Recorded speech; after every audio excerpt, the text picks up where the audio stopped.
Bienvenidos al episodio 11 de Empresarios Canarios. Hoy tenemos la suerte de entrevistar a Rayu Daswani, del Grupo Sabina y presidente de FEDECO, la Federación de Comercio. Es una de las perfumerías más premiadas de España, con numerosas tiendas físicas en las islas y pionera en el comercio electrónico, siendo un icono europeo por su venta online.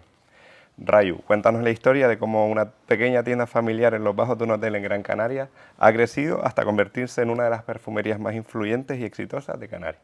Bueno, antes de todo, muchísimas gracias. Para mí es un placer y un honor estar aquí. Bueno, antes de llegar a los bajos de ese hotel en Gran Canaria, la historia empieza en el año 68, cuando mi tío Lalo y sus 3 hermanos, entre ellos mi padre, inmigran de su país natal, de la India, en un barco que tardó 23 días para llegar a Canarias. Y claro, en aquel entonces todo el transporte era por barco. Y eso fue en el 68 y la entrada no fue Gran Canaria, sino Tenerife, concretamente el Puerto de la Cruz.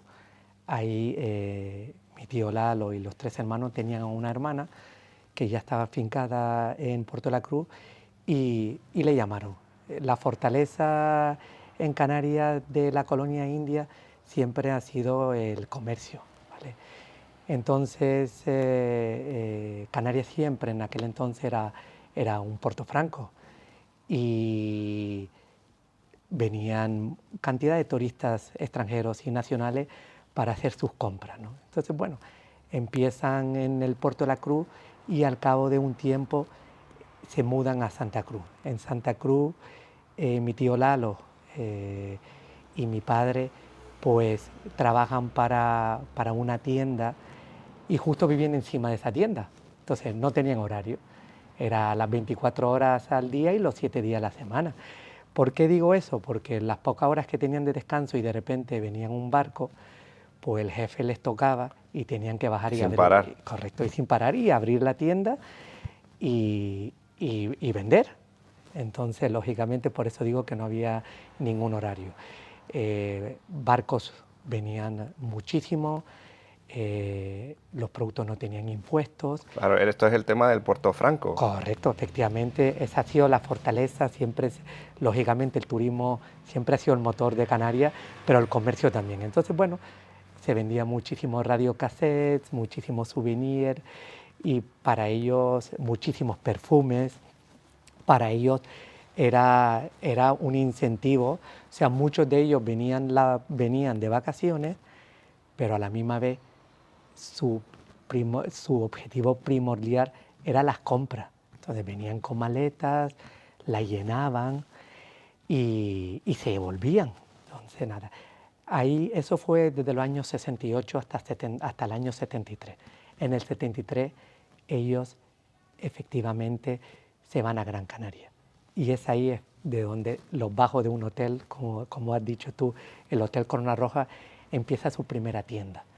La anécdota que me comenta mi tío Lalo y mi padre y mis otros 2 tíos, que son 4 hermanos, es que el primer día que venían con la mercancía, que eran las cosas básicas, souvenir, los perfumes fueron más adelante, al cabo de unos cuantos años, souvenir, mecheros, postales, no le cabía en el punto de venta. Y entonces el primer día que se abrieron las cajas y en el mismo día se vendió todo.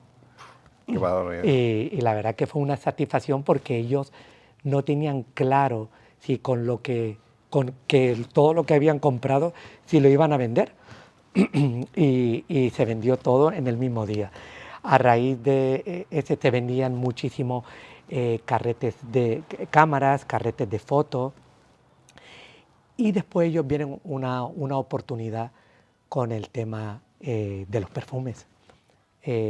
No había muchísimo peso en las zonas turísticas y en Canarias del tema de la perfumería y la cosmética y vieron ese nicho de mercado y eso fue... Pero ¿cómo nace el tema de los perfumes? ¿Por qué deciden perfumes? ¿Lo hacían ya en Tenerife o No, nunca los perfumes... en qué momento pasan a decir esto es una oportunidad? Correcto, ellos ponen dentro del punto de venta, ellos ponen un abanico de todo y entre ellos fueron metiendo algunas marcas y vieron el famoso boom. Había unas diferencias enormes con Europa y con la península y los perfumes se quedaban sin stock. Entonces, a medida que iban pasando los días, las semanas, los meses, rápidamente fueron hablando con todas las marcas y poco a poco a mi tío Lalo le empezaron a dar todas las marcas. Y fue ahí cuando se abre la primera perfumería y van ampliando porque fue el boom. Ya fue el boom en toda Canarias. Y todo el mundo, con el tiempo, vinieron más gente y Canarias fue a nivel Europa el paraíso de la perfumería y de la cosmética.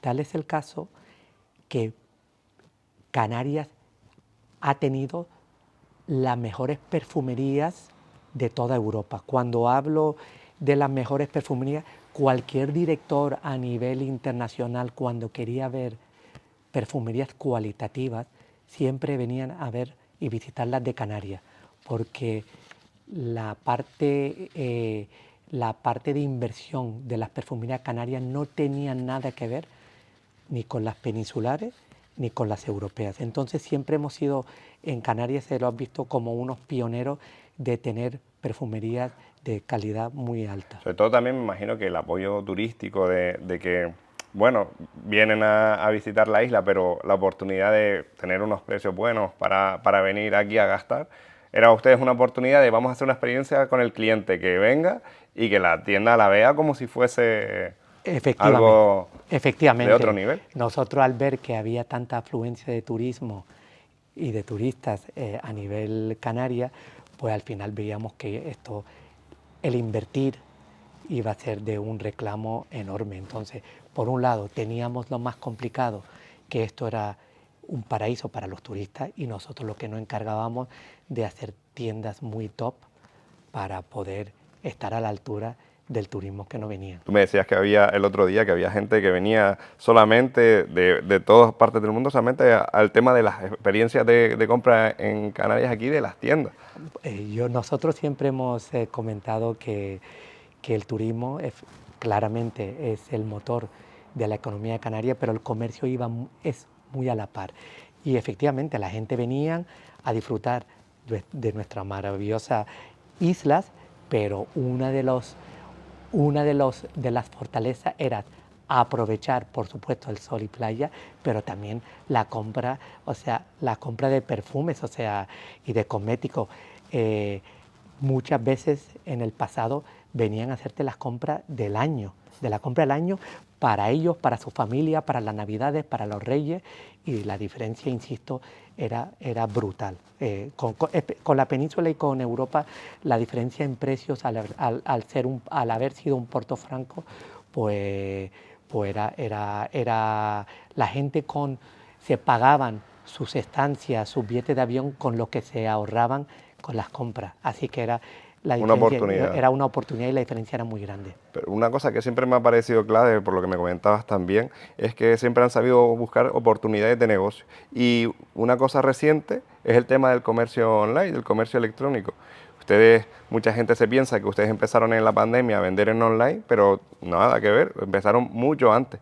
Y a día de hoy, ofrecen una experiencia de compra única en cuanto a venta online. ¿Cómo les dio por ahora asumir esa decisión de creo que esto va a ser una oportunidad? La verdad es que el tema de online es muy curioso. Es verdad que la gran mayoría de las personas piensan que vienen de la época de COVID y para nada. Nuestra incorporación al mundo online y al e-commerce viene en el año 2013. En aquel entonces el mundo online todavía estaba empezando en España. En la península estaba un poquito más, estaba implantado, pero en Canarias, por todos los problemas burocráticos que siempre hemos tenido en esta faceta, pues el comercio online estaba muy virgen. Entonces fue fue algo muy curioso. O sea, teníamos un grupo de conocidos que ya son una parte muy importante de nuestra familia, un grupo de jóvenes que ya trabajaban en la península y querían venirse a Canarias. Nos unimos, ellos tenían muchísimas ganas y nosotros teníamos los productos. Y fue mucha inversión y fue muy duro. Los primeros 6 años, tal es el caso que los primeros 6 años, año tras año, la empresa perdía dinero en el online. ¿Por qué? Porque el mundo online es invertir para posicionarte. Y para posicionarte había que invertir muchísimo, muchísimo dinero.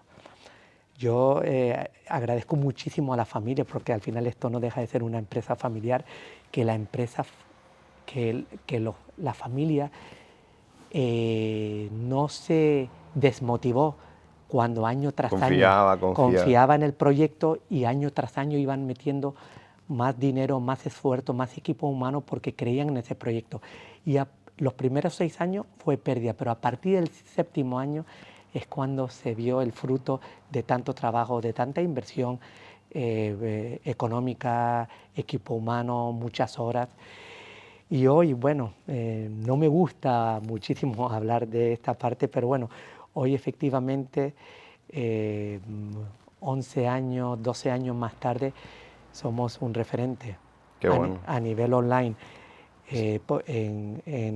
A nivel turístico, que hablamos Canarias y Baleares, y ya competimos. Además, me da ilusión de decir que competimos con la top páginas en España y las top 10 europeas de nuestro sector. Y para nosotros, para mí... eso tiene que ser un orgullo. Bueno, para mí es un orgullo. Cuando yo veo al equipo, que nosotros sin nuestro equipo humano no somos nadie, con esa satisfacción tan grande con nuestra página y todo el esfuerzo y que creímos en el proyecto, pues la verdad que te tengo que comentar, sí, efectivamente es un orgullo, es un orgullo. Y para mí, yo me imagino que ya siendo una empresa ya asentada y sobre todo estando aquí en Canarias, ¿cuáles son las ventajas las principales ventajas de estar ubicados en Canarias? Porque a nivel logístico, me imagino que las barreras a la entrada serán más difíciles.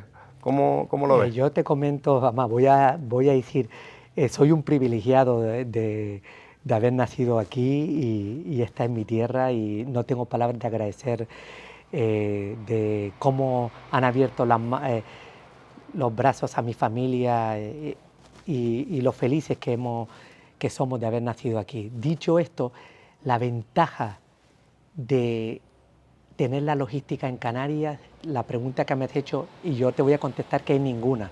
O sea, nosotros desafortunadamente geográficamente estamos muchísimo más cerca de África que la península y que Europa. Entonces, la parte logística es muy, muy complicada.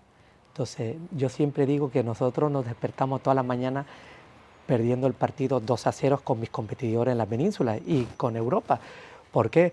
Porque lógicamente, si un cliente a nivel nacional o a nivel Europa piden un producto, el producto, el paquete le llega muchísimo más rápido estando en la península o en Europa. Entonces nosotros, para convertir esa parte negativa en algo positivo, lo que hemos invertido muchísimo en la experiencia cliente. ¿Qué es la experiencia cliente? Nosotros hemos invertido en que al cliente no solamente le llegue un paquete, sino le llegue una experiencia, que le llegue una caja en condiciones, con su papel de seda, con regalos, con muestra, que el papel de seda que está dentro está perfumado. Entonces, si ese cliente final tiene la posibilidad de esperarse 48 horas hasta que le llegue su paquete, ellos compran en Sabina. ¿Por qué? Porque no le llega ningún paquete normal y corriente, sino le llega una experiencia. Y es donde nosotros hemos invertido muchísimo más dinero para ser una referencia en el comercio online dentro de nuestro sector. Qué curioso. Y sobre todo, también me parece interesante cómo han ido pasando de empezar con los perfumes a haber diversificado, y ya no solo venden perfumes, sino ya venden un poco de todo. Entonces, ¿cómo se plantean también decir, vale, ya los perfumes, como vieron en un inicio, ya no es la oportunidad que queríamos, vamos a diversificar y ahora vamos a ponernos como una tienda que vende pues desde gafas, productos de cosmética, ¿cómo fuese? Eso, la verdad que eso lo demanda el cliente final. Y es verdad que hoy en día en el mundo que estamos del online y del offline, del retail, el cliente te exige muchísimo más. Y es verdad que empezaron siendo locales de souvenir, después se pasó claramente a lo que era la perfumería, la cosmética y el maquillaje, pero después veía que el cliente te demandaba muchísimo más, entonces buscabas puntos de venta muchísimo más grandes en donde podía el mundo de la perfumería y el lujo podía convivir con la moda, con el complemento y los accesorios. El cliente ya quería que tus puntos de venta fuesen más un concepto duty free.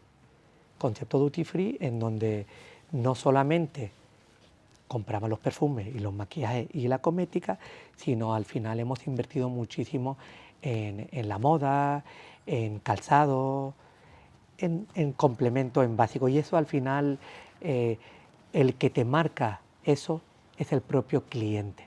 Y nosotros vivimos y nos debemos a nuestros clientes. Me imagino que al final no solo los cambios del comportamiento del consumidor lo que te demanda, sino del entorno. Ahora, por ejemplo, con los avances de la tecnología, es más frecuente, pues, cómo optimizo los procesos de envío, cómo está mucho el tema de la inteligencia artificial, que está muy en boca de todos.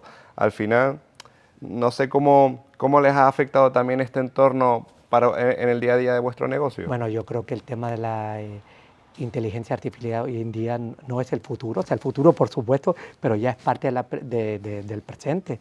Y todas las empresas tenemos que darnos cuenta que ya está aquí. En el proceso, hay un proceso muy claro que lo utilizamos en los envíos de online, del e-commerce. Nosotros ya utilizamos esta aplicación para ver si un producto llega a cualquier ciudad de España o de Europa, utilizamos qué mensajería nos hace llegar el producto más fácil al destino final. Me explico. Llegas a cualquier ciudad de España y llegan los paquetes y ya la inteligencia artificial te dice qué transporte, qué empresa de transporte tienes que coger para que el producto y el paquete le llegue muchísimo más rápido a su destino, a su destino final, al consumidor final, efectivamente. Qué interesante. Y entonces, bueno, al final, y mucho que va a ir mejorando y que avanzando, y no podemos nosotros como empresa obviarlo. Claro, me imagino, pero es que es curioso porque además de, vamos a ver, ser pioneros con el comercio electrónico, adaptarse a nuevas tendencias tecnológicas, también han asumido un papel de responsabilidad súper importante porque están haciendo una serie de labores y de acciones con la sociedad canaria que son únicas. Entonces, ¿cómo se conecta esto con los valores de la empresa? Porque al final se ve con lo que haces, la experiencia. Pablo, a mí de verdad que súper feliz que me haya hecho la pregunta esa, porque para mí y para toda mi familia, pero es así como lo sentimos, o sea, nosotros no podríamos nunca, ni en esta vida, ni en 7 vidas más, devolver a la sociedad canaria todo lo que han dado, que es muchísimo. Yo nací y crecí aquí, vengo de padres inmigrantes, mi familia es inmigrante, como bien hemos hablado, pero es tanto lo que nos han dado la sociedad canaria que nosotros cualquier cosa que podemos hacer siempre lo vamos a hacer dentro de nuestro archipiélago y para nosotros es un orgullo. Entonces hacemos muchísimas cosas, pero la más importante, o sea, de la más importante, bueno, plantamos árboles, apadrinamos animales, pero hay dos que yo quiero destacar por encima. Uno es que cualquier evento del cáncer de mama, siempre estamos ahí. Desafortunadamente es una enfermedad que hoy está al orden del día y todos tenemos familiares desafortunadamente cercanas que lo han tenido o que han pasado o que lo están pasando pues invertimos muchísimo en cualquier evento del cáncer de mama y en el cáncer en sí. Y el otro, el más importante, que llevamos años, que es a Cáritas. ¿Y qué hacemos, Pablo, con el tema de Cáritas? Pues todas las ventas de la empresa que se hace desde el 5 de diciembre al 5 de enero, el 1% de la venta se lo damos a Cáritas para que ellos pues, se invierten ese dinero en alimentos, porque hoy desafortunadamente nuestra sociedad, la sociedad canaria, está en una desventaja muy grande y nosotros no sabemos, Pablo, la cantidad de gente hoy en día que necesitan y no pueden llevar una comida a su casa. Y es nuestra manera de devolver.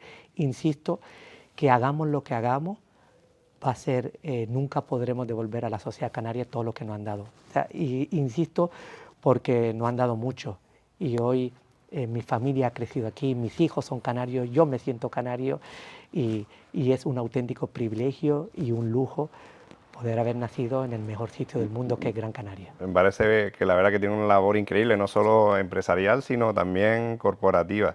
Y me gustaría poder cerrar esta entrevista con una última pregunta, porque después de todo lo que has vivido al frente de Sabina, ¿cuál es la lección más valiosa que has aprendido y qué te gustaría compartir con otros emprendedores? Bueno, yo sinceramente hay varias, pero creo que no vale todo en la vida para llegar a tu objetivo final. O sea, los valores y los principios son innegociables, y también decir que estemos donde estemos hoy, el Grupo Sabina y la familia Sabina, nunca se hubiera hecho sin nuestro equipo humano, ¿no? Y en esa parte nosotros no somos nadie sin nuestro equipo humano. Y el tema es que si yo pudiese decirle, no creo que estoy aquí para dar consejos a ningún empresario, tengo muchísimo que aprender, pero si tuviese que decir un punto importante, es que es muy importante y muy fundamental, Pablo, es de empezar por el escalón más bajo dentro de una empresa. A mí me cogió mis tíos y mi padre y mi tío Lalo y me metieron la primera etapa en el punto de venta, en el retail, en donde yo ya tenía ahí ya relación con el personal, con el cliente. Aprendí muchísimas cosas de la importancia de que lo más importante era el servicio al cliente, el trato con tus compañeros, era uno más. A partir de ahí estuve 11 años en el punto de venta, me pasaron en el almacén, del almacén para sacando pedidos, y fui viendo todas las etapas dentro de la empresa para ir aprendiendo y estar y conocer lo que hace cada departamento dentro de mi empresa y dentro de lo que es hoy en la familia Sabina. Entonces, si me permiten, que no soy nadie para dar ningún consejo, que yo a todo el mundo le diría que vayan conociendo todos los departamentos dentro de su empresa. Qué bueno. Pues Rayo, muchísimas gracias por habernos acogido en tu casa y bueno, gracias. Muchísimas gracias a ti, Pablo. O sea, para mí es un placer, un honor bueno, y espero que estés contento con Lo estoy, te lo Pues nada, agradezco. muchísimas gracias por escogerme y por darme ese tiempo de poder decir hoy lo que somos nosotros como familia y en especial lo que es la familia Sabina. Muchas gracias, Pablo. Gracias.